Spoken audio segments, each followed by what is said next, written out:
The school bully thought he could get away with it, until he messed with the wrong girl. Mia Adams never wanted to stand out. At 8 years old, she loved drawing animals in her notebook and could spend hours talking about dinosaurs.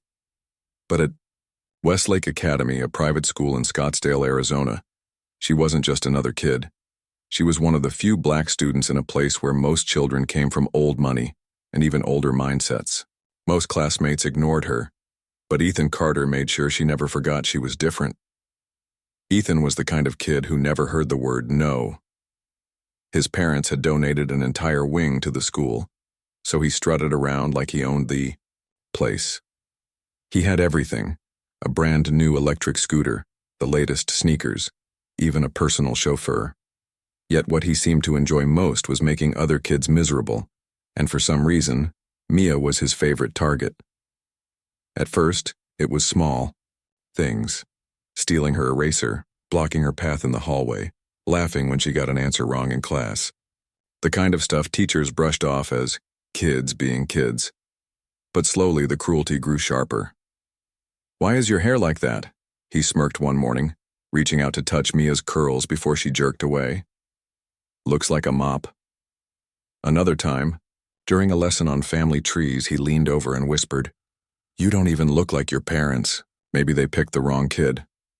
Mia wanted to believe that if she ignored him, he'd get bored, that if she stayed quiet, he'd move on. But bullies don't stop when you ignore them. They escalate. And one afternoon during recess, Ethan took things too far. What he didn't know was that Mia wasn't just any girl, the person he was messing with. He was about to find out the hard way. Recess was supposed to be a break from math tests, reading assignments, and the stiff silence of the classroom. But for Mia, it was just another part of the school day she had to survive. That day, she sat alone on the swings, dragging her feet through the sand. The other kids were playing tag near the monkey bars, their laughter echoing across the playground. She wished she could join them, but she knew how it would go. If she got too close, Ethan would notice. And when Ethan noticed, things always got worse. Unfortunately, she didn't have to get close this time. Ethan found her. He strolled over with his usual smirk, hands stuffed into the pockets of his expensive hoodie. His two friends, Logan and Ryan, followed behind, their grins telling her they already knew what was coming. "Still playing by yourself, huh?" Ethan said, stopping in front of her swing. "That's kind of sad." Mia didn't answer. She just gripped the metal chains a little tighter. "Maybe no one wants to play with you," he continued. "Or maybe they just don't like—" Before he could finish, a voice interrupted. "Leave her alone, Ethan." Mia turned. Samantha, one of the few kids who wasn't afraid to call Ethan out, stood a few feet away, arms crossed. She wasn't exactly Mia's friend, but she wasn't a bystander either. Ethan laughed. "Relax, I'm just talking." To her. He turned back to Mia, lowering his voice. "Or do you need someone to fight your battles for you?" Mia wanted to say something, to stand up for herself, but the words felt stuck, trapped behind her ribs. Ethan must have taken that as a victory because he grinned wider. "That's what I thought." He reached out and shoved the swing, sending Mia stumbling off. Her hands hit the ground first, scraping against the rough gravel. A sharp sting ran up her palms, but she didn't make a sound. A few kids gasped. Others just watched, their eyes darting between Ethan and Mia like this was just another part of the show. No teachers were in sight. Ethan squatted beside her, his voice low enough that only she could hear. "You don't belong here." And then, just like that, he stood up and walked away like nothing had happened. Mia sat there for a moment, staring at the tiny rocks stuck to her palms. Samantha kneeled beside her, whispering, "Are you okay?" But Mia barely heard her. She wasn't okay. And for the first time, she realized something. Ethan wasn't going to stop unless someone made him. But Ethan had no idea that he was messing with the wrong family, and soon he was about to learn the hard way. The next day felt heavier. Mia walked through the school hallways with her head down, gripping the straps of her backpack. Her hands still stung from the fall yesterday, but she hadn't told anyone, not her teacher, not the principal, not even her parents. She just wanted to get through the day, but bullies don't work like that. By lunchtime, Ethan was already circling again. Mia sat at the far end of the cafeteria, picking at the peanut butter and jelly sandwich her mom had packed. The air smelled like stale fries and disinfectant, and the room buzzed with the chatter of kids swapping snacks and laughing at TikToks. Then she heard it. "Hey, Mia." She didn't look up. Maybe if she ignored him. A hand slapped her sandwich off the tray. Her stomach dropped as she watched it hit the floor, peanut butter smearing against the tiles. Laughter, not from everyone, but enough. Ethan leaned over, his voice low. "Oops, guess that was an accident." Mia felt something bubbling inside her, something hot, something sharp. Before she could stop herself, she finally spoke. "You're pathetic." For the first time, Ethan's smirk faltered, just for a second. Then, just as quickly, his eyes darkened. "What did you just say to me?" Mia stood up, her hands curling into fists at her sides. Her voice didn't shake this time. "I said, you're pathetic." The cafeteria had gone quiet. Even the kids who normally kept their heads down were watching now. Ethan's face twisted with something ugly, and then he shoved her. Hard. Mia stumbled back, her sneakers slipping against the floor. She hit the ground with a dull thud, her elbows taking the worst of the impact. Pain shot through her arms, but the shock was worse. Nobody moved. Not the teachers standing at the front of the cafeteria. Not the kids clutching their lunch trays, not the ones whispering wide-eyed. Nobody moved. Except for one person.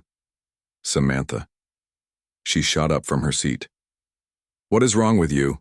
she snapped, her voice cutting through the silence. But before Ethan could answer, before Mia could even think, a deep, firm voice echoed across the room. "Ethan Carter, principal's office. Now." Mr. Donovan, the vice principal, stood at the front of the cafeteria. His expression was unreadable, but his tone left no room for argument. Ethan didn't argue. For the first time, he looked nervous. Still, he turned to Mia, his voice cold. "You're going to regret this." And then he walked away. Mia sat there, heart pounding, hands trembling. She thought she had won. But Ethan wasn't done, and what he did next would change everything. Mia didn't say a word during the car ride home.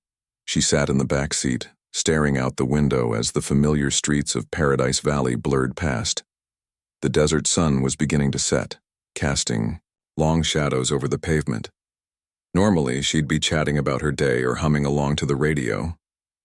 But today her hands were balled up in her lap, elbows still aching from the fall. Her mother, Jessica Adams, glanced at her in the rearview mirror. She noticed everything. "Baby, what's wrong?" Mia swallowed hard. She wanted to lie, to say nothing like she always did. But the words wouldn't come, so she just held up her scraped elbows. The car jerked to a stop in the driveway. Her mother turned around so fast that her seatbelt locked. Her sharp brown eyes scanned Mia's arms, her expression shifting from concern to something else, something cold. "Mia, who did this?" Mia hesitated, not because she didn't want to tell her, but because she wasn't sure what would happen when she did. But before she could answer, the front door swung open. Her father was home. Jonathan Adams, 6'3", salt and pepper hair, a presence that filled every room he walked into. People in boardrooms hung on his every word.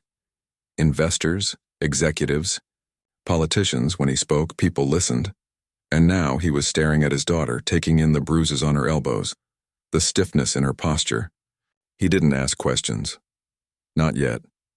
He just stepped forward, crouching in front of her until they were eye to eye. "Tell me what happened."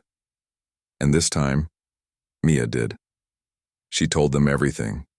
The teasing, the shoves, the way Ethan knocked her, lunch onto the floor, the way the other kids laughed, the way the teacher saw but did nothing. By the time she finished, her mother looked ready to march to the school herself. But Jonathan, he was quiet.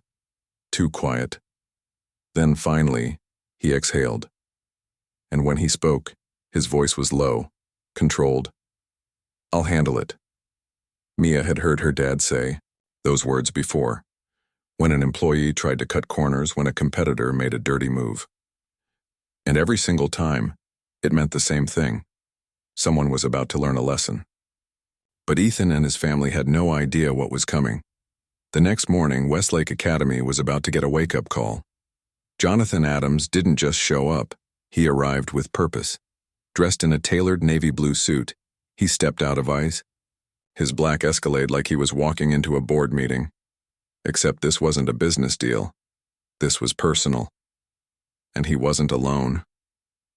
Behind him, 2 lawyers followed, sharp-eyed and carrying thick legal binders. His wife, Jessica, was right beside him, her expression a mask of controlled fury. Inside, the school wasn't ready. The receptionist stammered when she saw them. Mr. Adams, do you have an appointment?" Jonathan didn't pause, didn't slow down.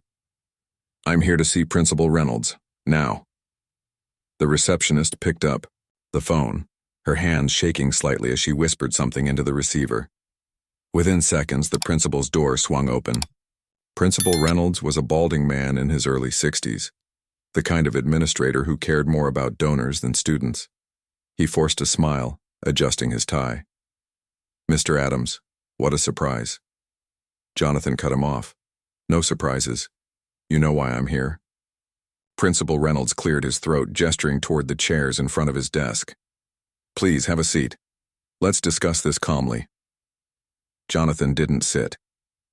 "My daughter was assaulted in your school. You knew about the bullying. You did nothing. That ends today." For the first time, Reynolds looked nervous. But before he could respond, the door opened again. Ethan's parents had arrived. William and Catherine Carter, dressed in designer clothes, reeking of old money and privilege. They walked in like they owned the place because in their minds they did. Catherine barely glanced at Jonathan, brushing blonde hair from her face with a sigh. "This is all a misunderstanding." Jonathan's jaw tightened. A misunderstanding? He gestured toward his daughter, who was sitting quietly beside Jessica. "That boy put his hands on my child." William scoffed. "They're kids, boys' roughhouse, it's not that deep." Jessica's hands curled into fists. "Not that deep?" Her voice was sharp. "Your son has been harassing Mia for months." Catherine rolled her eyes. "Oh, please, if your daughter can't handle a little teasing." "Teasing?"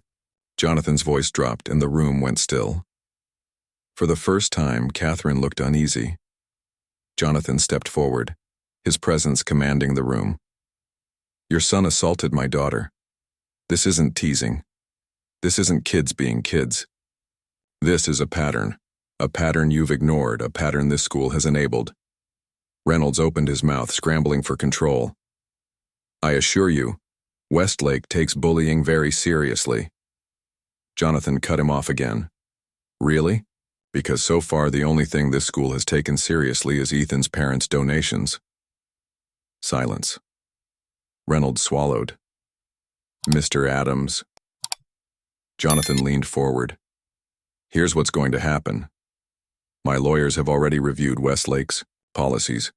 Ethan Carter will be suspended immediately, and if this happens again..." He set a printed legal document on the desk. "I will sue this school. I will take it to court, and I will make sure every parent in Scottsdale knows that Westlake Academy protects bullies." Reynolds paled. Catherine and William Carter weren't laughing anymore. For the first time, they looked nervous. Jonathan glanced at them, his voice steady. "You've spent years shielding your son from consequences. That ends today." And for the first time in his life, Ethan Carter was about to learn that some people are untouchable, but not him. Ethan Carter had never been in trouble before. Not really. Sure, teachers had warned him, given him talks, maybe even called his parents once or twice. But real consequences? That was new. So when he sat in the principal's office later that day, his leg bounced under the desk, fingers gripping the armrests of his chair. Across from him, his parents were whispering furiously to each other. His mom's face was twisted in frustration, his dad's jaw tight. "This is ridiculous," Catherine hissed. Suspending him over some playground nonsense? It's not nonsense. They turned. Jonathan Adams stood in the doorway, his presence enough to make the room feel smaller. His wife, Jessica, was right beside him, her hand resting protectively on Mia's shoulder. Ethan looked at the girl he had spent months tormenting. She didn't look scared. She looked stronger. Principal Reynolds cleared his throat, clearly uncomfortable. Mr. and Mrs. Carter, given the severity of the situation, the board has agreed that Ethan will be suspended for 2 weeks. 2 weeks? William shot out of his chair. This could go on his record. Jonathan's voice was calm but unshakable. It should. Ethan gritted his teeth. This is so stupid, I didn't even... Jessica's eyes snapped to him. Be quiet. For the first time in his life, Ethan shut up. The room was thick with tension, the weight of reality finally sinking in. You think you're untouchable, Jonathan said, his gaze locked on Ethan.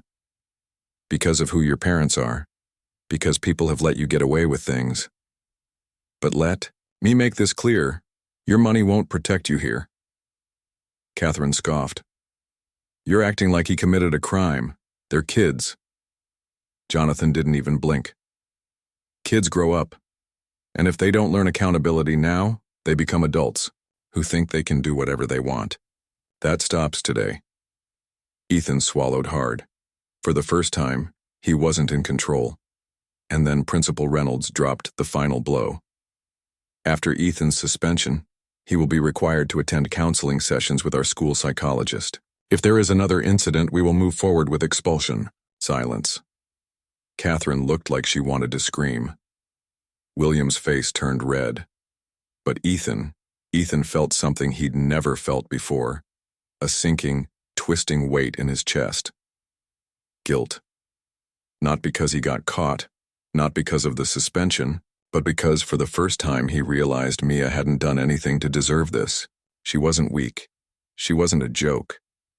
And no matter what he had told himself to justify it, he had been wrong. Mia stood, her small frame somehow feeling taller than him now. She looked at him, not with anger, but with disappointment. And that somehow hurt more. She turned, walking toward the door with her parents.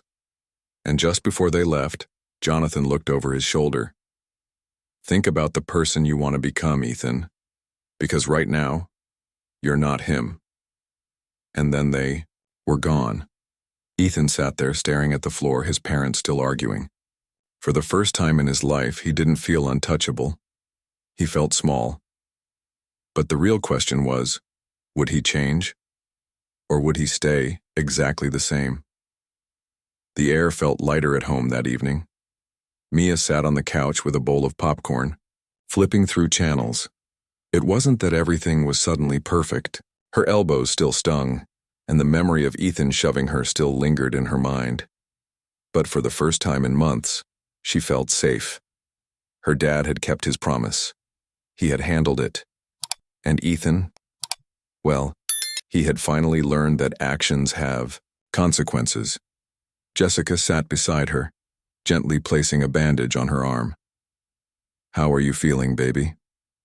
Mia thought about it for a second. Better. Jessica smiled, pressing a soft kiss to her forehead. Good. From across the room, Jonathan watched them, arms folded. His sharp business instincts never turned off, but tonight he just looked like a dad, a proud one. You know, he said, walking over, not everyone would have handled that situation the way you did. Mia tilted her head. What do you mean? You stood up for yourself even when no one else did. He lowered himself onto the couch, looking her in the eyes. That takes strength. Mia thought about all the time she had stayed silent, all the moments she let Ethan's words chip away at her. But in the end, she had spoken up, and that had changed everything. She smiled a little. I guess. Jonathan chuckled, nudging her shoulder. No guessing, it's a fact. For the first time in a long time, Mia believed it. Ethan sat alone in his room, staring at the suspension letter on his desk. His parents were still furious, ranting about the school's decision, about how ridiculous it was, about how they would fix this. But deep down, Ethan wasn't sure it should be fixed. For the first time, he didn't feel like laughing. Because Jonathan Adams' words kept replaying in his head. Think about the person you want to become, because right now, you're not him. Ethan didn't like admitting it, but maybe, just maybe, Mia had been stronger than him this entire time.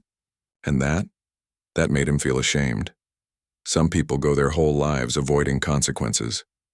Ethan almost did. But sooner or later, life has a way of catching up.